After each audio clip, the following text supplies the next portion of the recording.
आपने इस वीडियो को चालू किया इसलिए आपका बहुत बहुत शुक्रिया। मैं मांगा फैलाई स्वागत करती हूँ आपका मेरे इस एनिमे यूट्यूब चैनल में। तो बिना टाइम वेस्ट किए हो जाए शुरू। ड्रैगन पोटेंशियल वर्सेस एल के पिछले चैप्टर में आपने देखा कि कैसे स्टीव में अचानक से ड्रैगन घुस जाता है, पर स्टीव को ये ड्रैगन वाली घटना याद नहीं रहती और स्टीव मार्शल आर्ट्स मैच में कार्ल को हरा देता है। और अगर आपने चैप्टर 1 अभी तक नहीं देखा है तो लिंक डिस्क्रिप्शन में है। अब देखिए आगे।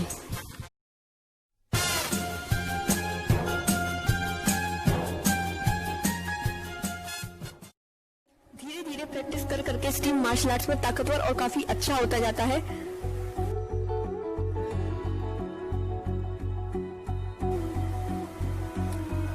साल की उम्र में स्टीव को ब्लैक बेल्ट में मिल जाती है। 13 साल की उम्र में स्टीव नेशनल्स में जाता है और उसको उसकी मेहनत का फल मिलता है और आखिर वो जीत जाता है। अब यानी प्रेजेंट में स्टीव 15 साल का है। स्टीव के सर जिनका नाम ऋषि है वो कहते हैं कि स्टीव उनके इंस्टीट्यूट का सबसे होनहार बच्चा है। स्टीव के सर कहते हैं कि स्टीव तो अब इतना माहिर हो चुका है कि उनको लगता है कि वो उनको भी हरा सकता है। स्टीव के सर ऐसा मजाक में कहते हैं। स्टीव कहता है नहीं सर, आप तो मेरे गुरु हैं, मैं आपको भला कैसे हरा सकता हूँ। स्टीव के सर कहते हैं कोई बात नहीं, एक मैच करते हैं, उसमें तुम मुझे बस गिरा के ही दिखा देना। फिर मैच शुरू होता है, ऋषि सर वर्सेस स्टीव।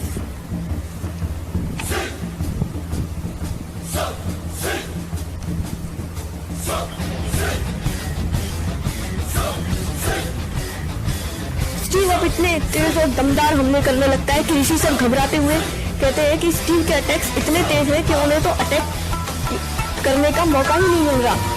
फिर स्टीव उनको इतनी तेज मुक्कों से मारता है और वो बचते हैं।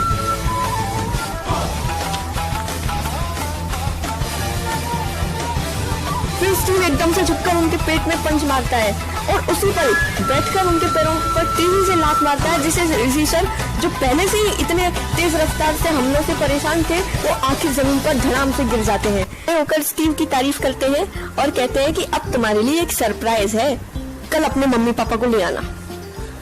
अगले दिन स्टीव के मम्मी पापा यानी मिसेस सोफिया और मिस्टर जेम्स आते हैं और मिसेस सोफिया पूछती है कि सर ने उन्हें क्यों बुलाया। वो कहती है कि जरूर स्टीव ने ही कुछ किया होगा, घर जाकर अच्छे से देख लूंगी उस नालायक को। मिस्टर जेम्स भी कहते हैं कि वो बड़े दिनों बाद अपनी परिवार से मिलने आए थे, आते सी आपने बुला लिया।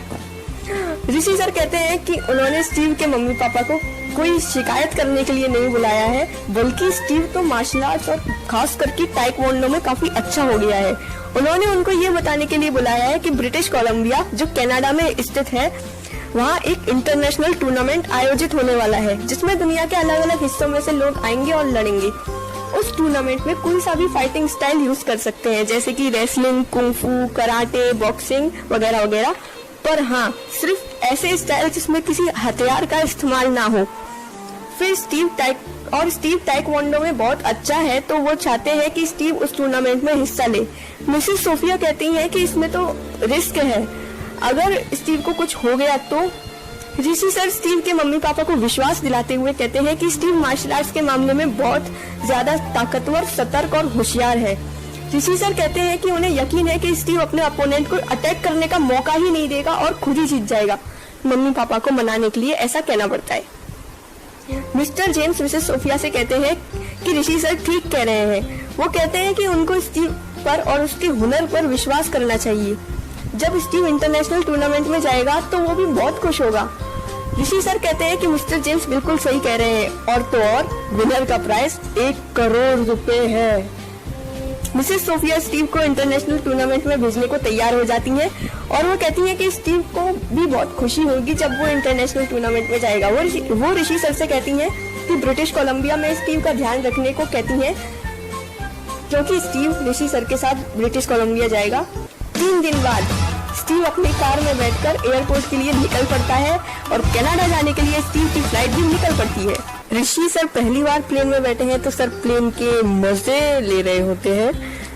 एयर होस्टेस किसी यात्री से पूछती है कि वे उनकी सेवा में कुछ कर सकती है। यात्री नो थैंक्स बोल देता है। एयर होस्टेस को कोई दूसरा यात्री बुलाता है, तभी प्लेन हाईजैक हो जाता है। भाइयों